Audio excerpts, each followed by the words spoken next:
All right, hey there. If you are watching this video on the replay, do me a favor and type replay below because I always like to see who's catching these videos live and who's watching the replay recordings. I have a feeling most of you catch it on the replay, especially if it's an impromptu video like this.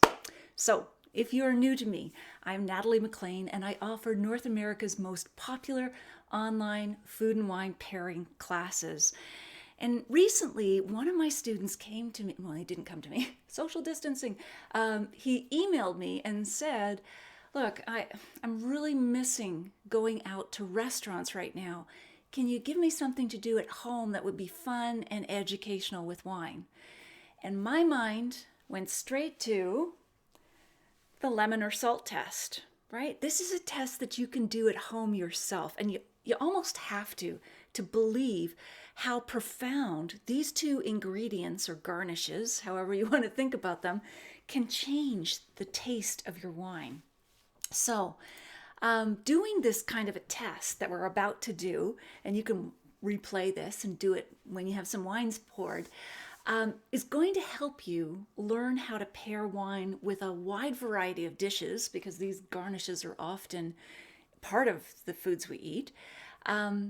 And these are also the kind of tips that I really take a deep dive into in my courses, including my free introductory online class, food and wine pairing class at nataliemaclean.com/class. So when this video is over, head over there, pick a day and a time that work for you, and save your spot. All right, now let's get on to the wines. So first we're going to take a baseline test, taste, sniff. We want to be very thorough when it comes to wine homework. So this is a Cabernet, full-bodied, dry,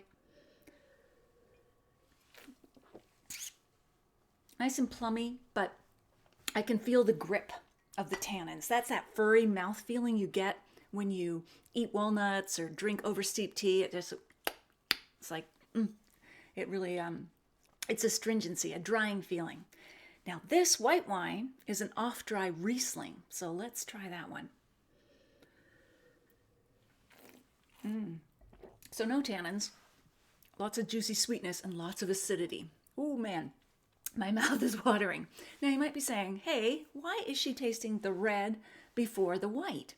Well, bonus tip, most reds are drier than most whites. Even if you have a red and a white that are of equal dryness, the red will tend to, you'll perceive that it's drier because of those furry tannins. So when I do a tasting, I always want to go from driest to sweetest. There's other progression tips that I dive into my course in terms of body and weight and all sorts of things. But keep that in mind when you are tasting more than one wine at once. Go with your driest first. If we do them the reverse and we taste that off-dry, slightly sweet Riesling first, the red wine is going to taste bitter by comparison.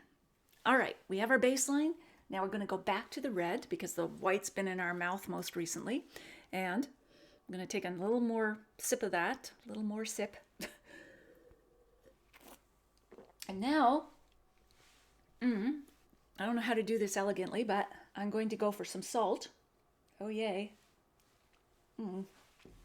Not my favorite part of this test, but for science. Oh, okay, back to the red.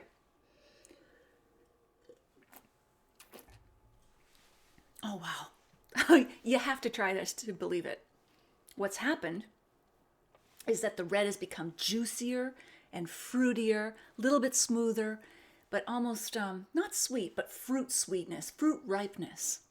So the salt is interacting with the tannin in the wine. Let's see what happens with our off-dry Riesling. So we take a little sip first. Such a pretty wine. Now back to this godforsaken salt. Oof. Ever see those babies? They test them with the lemon test on the internet. It's almost cruel. Anyway.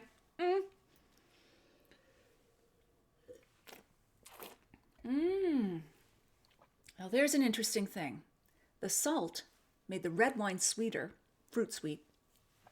The salt made this slightly sweet white wine drier. It had the opposite effect. And again, I dive into why this is happening in my courses, but what's happening in the Reader's Digest version here is the salt is interacting with the tannin in the red wine, but the acidity in the white wine. Now, let's try the lemons. Baseline, again, for the sake of science. And now, an indelicate squeeze of lemon juice that goes all over my dress. Ugh, those poor babies. Anyway, back to the red.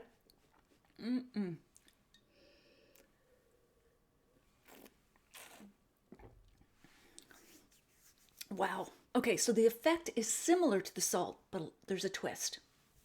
With lemons, there always is. Anyway, that wasn't planned. The red wine definitely became smoother, juicier, but also the tannins in the red wine just almost dropped out. It's totally smooth now. It really, that lemon is working on those tannins. Let's see what happens with the white wine. Off dry. Okay, back to the icky lemon. Woof. Okay.